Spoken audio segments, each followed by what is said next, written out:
Hi everyone, welcome back. இன்னைக்கு நம்ம பார்க்க போற ரெசிபி பிரியாணி, சாதம், சப்பாத்திக்கு ஏத்த ஒரு சிக்கன் குழம்பு எப்படி செய்யறதுன்னு தான் பார்க்க போறோம். இது தேங்காய் எதுவுமே சேர்க்காத ஒரு சிக்கன் குழம்பு.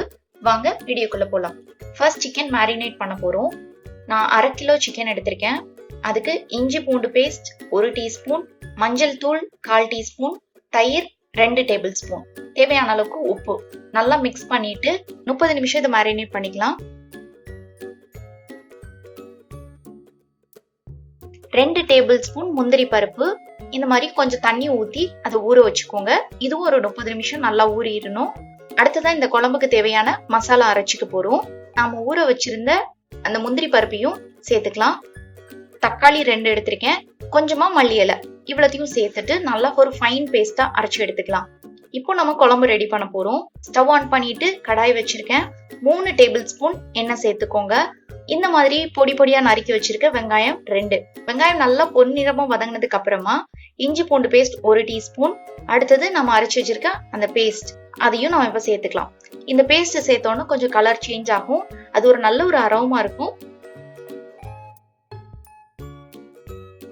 இதுல அந்த பச்சை வாசனை போனதுக்கு அப்புறமா காஞ்ச மிளகாய் தூள் 1 டீஸ்பூன், மல்லித்தூள் 1/2 டீஸ்பூன்,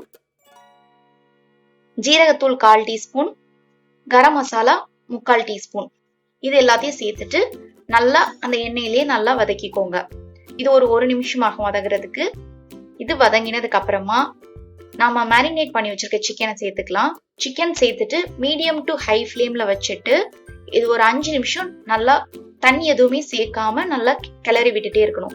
5 நிமிஷத்துக்கு அப்புறமா நமக்கு தேவையான அளவுக்கு, நம்ம குழம்புக்கு தேவையான அளவுக்கு தண்ணி சேர்த்துக்கலாம். நான் இதுல 80 ml அளவுக்கு தண்ணி சேர்த்திருக்கேன்.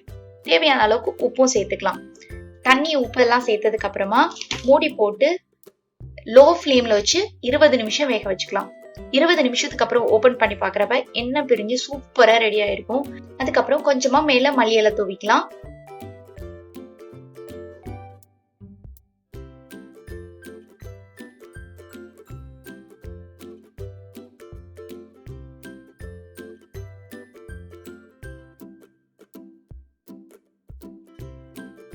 இந்த சிக்கன் குழம்பு செம்ம டேஸ்டா இருக்கும். பிரியாணி, கீ ரைஸ், நார்மல் சாதம், ரசம் சாதம் எல்லாத்து கூடயும் வச்சு சாப்பிட்றதுக்கு ரொம்ப நல்லா இருக்கும். ஈவன் சப்பாத்தி கூட ரொம்ப நல்லா இருக்கும். நீங்களும் இந்த ரெசிபி ட்ரை பண்ணி பாருங்க. நீங்க செஞ்சு பார்த்துட்டு எப்படி வந்ததுன்னு எனக்கு கமெண்ட்ல சொல்லுங்க. லைக் பண்ணுங்க, ஷேர் பண்ணுங்க, ஆன்சிபீடியா சேனலுக்கு சப்ஸ்கிரைப் பண்ணுங்க. தேங்க்யூ.